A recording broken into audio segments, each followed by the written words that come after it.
Oke, intinya tadi kalau saya ajak pulang boleh pulang. Terus kedua tidak ada paksaan. Jadi tidak usah terlalu debat panjang, jadi akhirnya emosi semua. Itu bang, makanya kan saya hargai abang. Ya, Ini cara saya supaya tidak terjadi keributan. Saya libatkan kepala cabang Lesi itu untuk ikut di situ, dan kita ngomongnya baik-baik aja dengan strategi yang simpel gitu. Tidak perlu debat dengan si Lesinya sehingga tidak terjadi keributan. Assalamualaikum warahmatullahi wabarakatuh. Sob, ternyata pembunuhan sadis oleh DC Mata Elang itu ada hubungannya dengan warga SKDA. Dulu waktu Anda liatin, kalau liatin video dulu yang ada penyekapan warga SKDA, terus perampasan juga, dan saya laporkan sampai ke dia laporkan sampai di perdata. Cuman sayangnya di perdata, di gugatan sederhana itu ada suatu klausul bahwa pengadilan Jakarta Timur itu yang memberatkan gitu. Terus tapi akhirnya kita tuntut lewat perampasan di Sedekarya gitu. Sedekarya karena mau anaknya dirampas, dan ternyata bos yang ngerampas itu sama itu, bosnya Benny Mata Elangnya, kantornya sama itu, Bu Yun yang ngomong, yang cat Pak ini ternyata sama itu.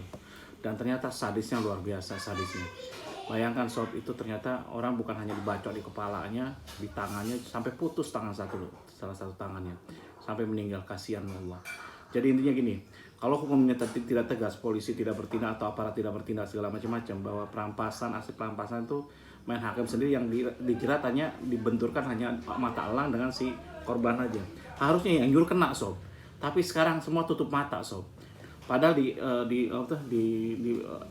peraturan MK 2019 sudah jelas gitu, tidak boleh mereka merampas seenaknya, meskipun punya siapapun tidak boleh, baik itu polisi atau siapapun gitu.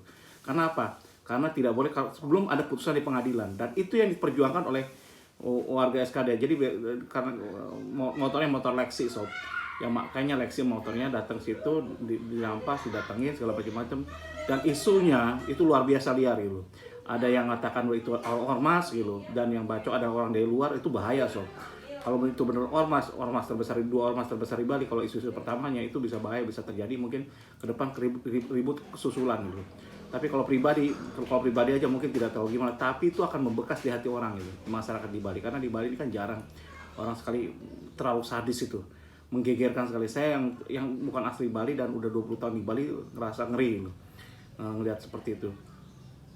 Dan semoga pemerintah cepat bertindak, OJK cepat bertindak, bukan hanya yang nyuruh dari sini si Lessingnya. Kalau itu udah selesai, jadi OJK harus cabut kalau bisa izinnya itu. Kalau sampai membiarkan si debt collector mengambil, karena itu berarti kan pengetahuan mereka. Kenapa polisi aparat tidak menindak gitu loh? Selama ini tindakan hanya kapolres tertentu yang berani, sisanya didiamkan begitu aja. Jadi bukan saya gimana, karena ini kalau didiamkan itu akhirnya muncak sob, semena-mena mereka semua. Sekarang ini mainnya keroyokan segala macam-macam, sampai tebas-tebasan. Sampai kapan dunia ini seperti ini? Apalagi sekarang pada kondisi pandemi ini, orang berpikir pendek, senggol bacok itu kan, waduh luar biasa, ngeri sob. Hanya gara-gara Lesi ini. Jadi kalau Anda nanti susah menyelesaikan masalah gitu segala macam-macam, kalau bisa teriak aja segala macam-macam, udah perlu lihat situasinya. Kalau situasinya tidak memungkinkan, ya udah mau gimana lagi gitu. Karena mereka jeleknya itu mereka keroyokan, dan sekarang kayaknya sok kewal hukum mereka ini. Mohon Pak Kapolri kalau bisa dengar, bisa lihatin siaran ini, kalau bisa ditebuskan semua.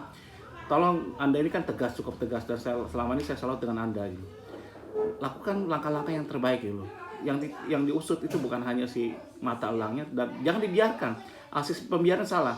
Anda kan taat hukum segala macam, kita kan taat hukum segala macam-macam. Kan udah ada putusan MK juga yang melarang, meskipun ada fidusia itu yang tidak bisa melakukan itu kecuali ada pihak dari pengadilan gitu.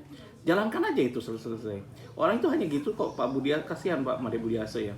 Hanya menjalankan itu ternyata dikeroyok habis-habisan dan sampai putus seperti itu. Semoga ini jadi perhatian bagi kita semua, jadi pembelajaran. Jangan sampai meninggal sia-sia karena ini. Jadi semoga tidak terjadi lagi bagi warga SKD atau siapapun yang ada di Indonesia ini. Jalankan sesuai prosedurnya. Jadi kalau Lessing sampai ada tindakan, apalagi sampai meninggal atau sampai pemukulan segala macam-macam, yang ditangkap bukan hanya yang Mata Elangnya atau siapapun, mereka juga nyari makan gitu. Yang ditangkap siapa? Pimpinan cabangnya gitu. Kepala cabangnya, bila perlu perusahaannya untuk ditutup langsung atau di hold, di suspense selama setahun gitu, atau gimana.